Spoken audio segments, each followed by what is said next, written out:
C'est bon? Oui, oui. Désolée. Alors, oui, on est devant un déficit immunitaire primaire et on sait que les déficits immunitaires primaires, ça peut toucher la lignée myéloïde, ça peut toucher la lignée lymphoïde, mais nous, ce qui nous intéressera, c'est véritablement le plus fréquent, surtout à révélation tardive et surtout qui malheureusement, M. Bosferra nous a donné des chiffres, mais ce sont des chiffres, comme il a très bien dit, à revoir à la hausse. C'est que souvent, ce sont des personnes qui vont subir un retard diagnostique parce que justement, on ne pense pas systématiquement au déficit immunitaire commun variable dans certaines situations.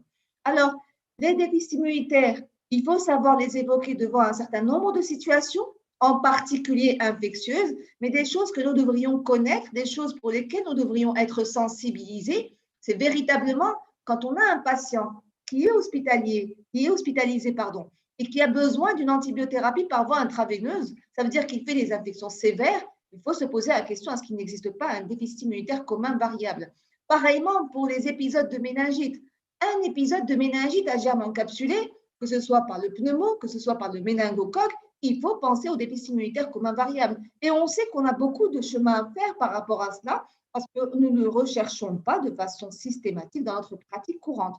Et puis, une situation dans laquelle Mme Bakouri en a parlé énormément. Effectivement, et c'est ça le paradoxe de cette maladie, où nous sommes devant une altération de l'immunité, notamment de l'immunité mémoire, des lymphocytes B switchés, mais on sait que chez ces patients-là, dans 30% des cas, nous allons avoir des maladies auto-immunes. Et souvent, ce sont des patients qui vont, nous, en tant qu'internistes, nous les rencontrons souvent, qui vont se présenter d'abord devant une situation de maladie auto-immune, et ce n'est qu'au décours de cette maladie auto-immune qu'on va poser le diagnostic de déficit immunitaire commun variable.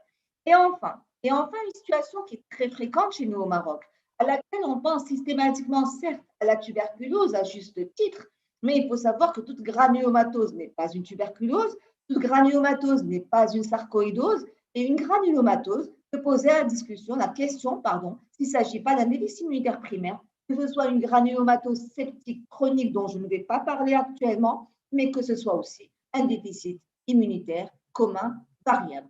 Alors, je passe rapidement pour dire que ce dont on va parler, Madame Bakouri a parlé de la pathogénie, je n'en parlerai pas, que ce DICV, c'est le plus fréquent. On a des chiffres africains et grâce au professeur Boussfeha, nous avons des chiffres marocains, mais ce sont des chiffres qu'il faut absolument revoir à la hausse. Ce travail qu'a fait M. Boussfeha avec son équipe sur son expérience sur le déficit immunitaire, eh bien, on se rend compte que 5%, comme il l'a dit, ont été diagnostiqués à un âge adulte. Et puis, parmi ces causes de déficit immunitaire, le DICV vient en premier chez le sujet adulte. Maintenant, et grâce aussi à cette campagne de sensibilisation, à tout l'effort qui est fait derrière justement cette sensibilisation, eh bien, on se rend compte qu'au fil des années, eh bien, nous avons de plus en plus de cas. Donc, finalement, cette meilleure formation, sensibilisation fait qu'on en diagnostique de plus en plus. Alors, un travail qui a été fait en Iran, où on a pris les patients qui ont un déficit immunitaire primaire, 55 adultes, donc des sujets adultes, et quand on voit un petit peu en termes de répartition, c'est la première cause des déficits immunitaires primaires. Je ne parlerai pas du diagnostic, Madame Bakouri en a parlé très bien, mais j'insisterai sur une chose. D'abord qu'on a des formes familiales et surtout qu'on souffre souvent d'un retard diagnostique. Et quelque chose qui doit nous faire évoquer ce diagnostic, bien évidemment, après avoir écarté des diagnostics qui sont lourds en termes de pronostics, notamment les hémopathies malignes, comme en a parlé ma collègue précédemment, eh bien, quand nous allons avoir un tracé avec une hypogamma comme cela, il faut absolument être regardant et rechercher après avoir éliminé les causes secondaires, que ce soit le myélome multiple, une hypogamma, ça peut être un myélome multiple à chaîne légère, ça peut être une LLC, comme ça a été dit jusque-là. On recherchera bien évidemment les causes rénales et digestives, et bien évidemment, une personne qui n'aura pas d'hypogamma, mais qui aura au contraire des infections répétées, recherchons effectivement l'infection par le VIH qui, à un stade évolué, s'accompagne d'une lymphopénie, ce qui n'est pas le cas pour un patient qui a un DICV isolé. Et enfin, on sait très bien que jusqu'au jour d'aujourd'hui, les patients souffrent d'un retard diagnostique. On a quand même un délai médian qui dépasse, qui est pratiquement de 5 ans, ce qui est énorme, parce qu'on sait que côté des complications infectieuses, on a d'autres complications qui vont greffer le pronostic. Et parmi ces complications, on va avoir les complications dites de maladies auto-immunes, mais aussi des maladies, des hémopathies malignes qui peuvent s'accompagner d'un déficit immunitaire commun variable. Alors, dans ce travail-là, c'est un travail européen, multicentrique. Vous voyez très bien que les DICV à révélation tardive sont assez importants et que parmi les manifestations cliniques, nous avons certes les infections pulmonaires, ça va être bien détaillé par ma collègue après, mais regardons ensemble les manifestations auto-immunes. Et ces manifestations auto-immunes doivent nous faire rechercher de façon systématique un DICV, parce qu'il a été bien démontré, quand on avait une maladie auto-immune associée, c'est des patients qui faisaient beaucoup plus de lymphomes associés que les patients qui n'ont pas de cytopathie auto-immune. Et enfin, quand on vérifie un petit peu, et ça a été très bien dit par Madame Bakori, c'est que le nombre d'épisodes infectieux et le nombre est certes corrélé avec le taux des IgG, ça va de soi, mais il a été surtout démontré que quand on voit un petit peu les manifestations cliniques, que ce soit les manifestations dites auto-immunes, on va voir, ça va être des cytopénies auto-immunes, mais ça va être aussi des maladies auto-immunes, que ce soit le Sjogren, que ce soit le lupus, eh bien, on a dans la moitié des cas des manifestations auto-immunes qui précèdent le diagnostic. Et enfin, par rapport aux hémopathies, eh bien aussi, un lymphome non-Hodgkinien, c'est surtout l'atteinte digestive, la localisation digestive, doit nous faire rechercher, bien évidemment, un déficit immunitaire commun variable. Et dans ce cas-ci, on n'aura plus ce lymphopénie qui doit nous orienter vers ce diagnostic. Et enfin, finalement, on est de plus en plus devant une individualisation des différents types de DICV. Nous n'avons pas un DICV tout seul, c'est vraiment un groupe hétérogène. Vous avez des DICV qui seront associés à des maladies auto-immunes, comme je viens de vous le dire, qui peuvent précéder le diagnostic de DICV. Parmi ces maladies auto-immunes, c'est certes les anémies hémolytiques, les thrombopénies immunes, mais c'est aussi quand on a le syndrome d'Evans qui associera aussi bien l'anémie hémolytique auto-immune que la thrombopénie auto-immune. Mais à côté de cela, nous avons de véritables maladies auto-immunes, soit spécifiques d'organes comme le BRMR, comme la Hashimoto, soit des maladies auto-immunes, notamment le lupus, le Gougerot ou voire même la polyarthrite rhumatoïde. Et puis, il y aura un deuxième phénotype qui est très important à connaître, qui va s'associer de granulomes. Ces granulomes vont se manifester par une polyadénopathie, on va faire une biopsie, on a droit tendance à penser que c'est peut-être infectieux, peut-être tuberculeux, mais il faut savoir aussi qu'avec l'immunohistochimie, il faudra rapidement redresser le diagnostic sur un déficit immunitaire commun variable. Et enfin, la lymphoprolifération. Et à côté des hémopathies malignes type lymphome digestif, eh bien, il y a eu des cas, il y a eu des séries qui ont bien démontré qu'on avait un surrisque de faire un adénocarcinome gastrique, non pas colique, chez les patients ayant un DICV versus les patients qui n'ont pas de DICV. Cela voudra dire quoi? Il faut certes diagnostiquer, certes substituer, certes prévenir les infections, mais aussi les surveiller, ces patients, parce qu'ils vont nous faire à un moment donné un risque néoplasique, un surrisque néoplasique. Et puis enfin, on en parlera pour le volet digestif. On sait qu'un patient qui va nous faire des diarrhées chroniques, qui aura une entéropathie avec un tableau éminent, une maladie cœliaque, eh bien, il faut savoir que ça peut aussi faire partie des phénotypes du DICV.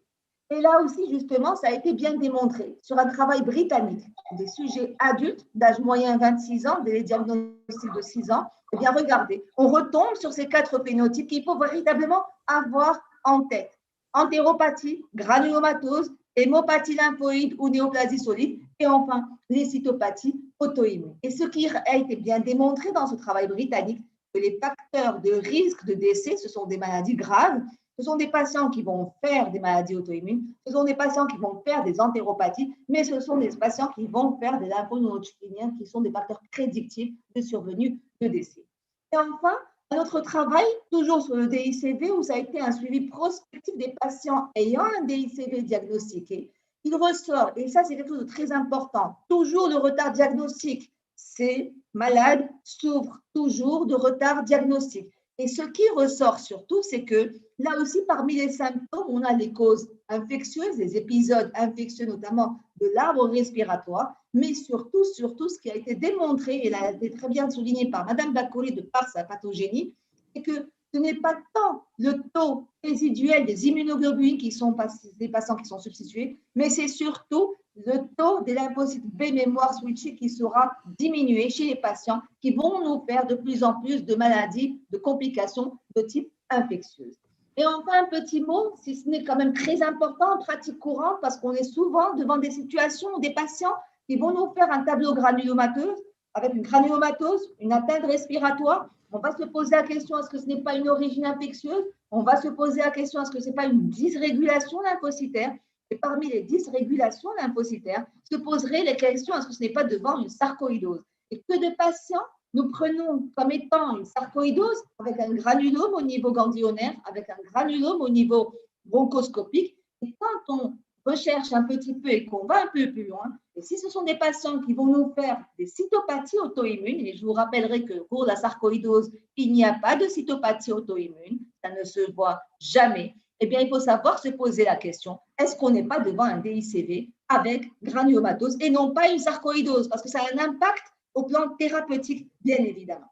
Et donc, en pratique, avant de finir, je ne parlerai pas du diagnostic, ça a été bien dit par notre collègue précédemment, mais comment faire au plan thérapeutique? On est situé devant une situation, en fait, où d'abord, il faut substituer les patients en immunoglobuline pour avoir un taux résiduel de 5 grammes par litre, pas au-delà de plus.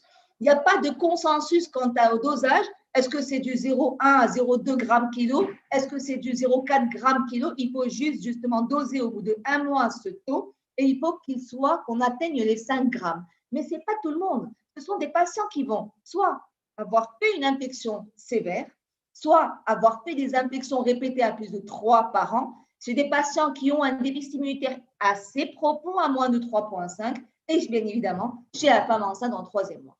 Maintenant, on sait que c'est des patients qui vont nous faire des infections. Et bien évidemment, l'antibioprophylaxie sera utilisée en cas d'infection récidivante ou même persistante, malgré les cures mensuelles d'immunoglobuline qu'on peut donner soit en intraveineux, soit en sous-cutané. Et là, ça dépendra, et comme on sait qu'il y a un tropisme pulmonaire, si on a une dilatation de bronche, il faut donner du cotrimoxazole plus d'azithromycine. À défaut de DDB, c'est à cause du cotrimoxazole seul. Et bien sûr, si on a une colonisation par du pseudomonas, il faut donner des anticorps, des traitements anti-pseudomonas. Et enfin, bien sûr, le gros problème des vaccins qui ne sont pas justement d'une efficacité optimale chez ces patients-là. Et enfin, avant de finir, juste pour insister que ce sont des patients qui souffrent toujours au jour d'aujourd'hui d'un retard diagnostique et pourtant on peut faire des choses, surtout vu le risque infectieux, mais aussi vu le risque de lymphoprolifération et le risque néoplasique. Et je vous remercie.